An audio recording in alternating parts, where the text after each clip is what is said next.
Ingegnere Ferlaino, ingegnere, siamo alla mostra Maradona il genio di Belle. Questa è una mostra organizzata da Massimo Vignati, connubio Massimo Vignati con Diego Armando Maradona, a lei dà dei ricordi eccezionali.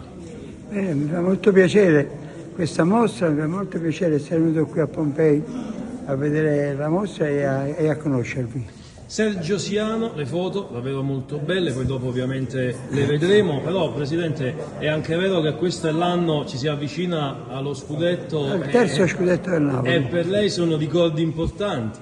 Certamente, i ricordi importanti sono i miei 2 scudetti soprattutto, però De Laurentiis ha lavorato molto bene e si merita questo terzo scudetto. Trova delle similitudini con il suo periodo, al di là ovviamente di Maradona?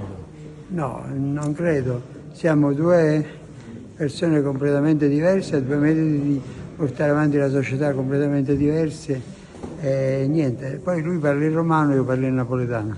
Se deve fare un plauso al Presidente De Laurentiis, dove lo fa? Su cosa? Sulla fortuna che ha, uno molto fortunato. Anche a livello di Champions? Anche a livello, speriamo, anche a livello di Champions. Si gioca una gara con il Milan che è davvero molto importante ai fini proprio della chiusura dello scudetto, la festa. Io però mi voglio concentrare un attimo sulla festa, poi non le rubo più tempo. C'è un po' di polemica sui festeggiamenti, non bisognerebbe lasciar festeggiare i tifosi del Napoli e lasciarli tranquilli?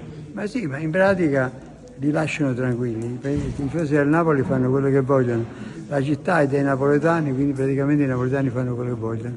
Grazie ingegnere.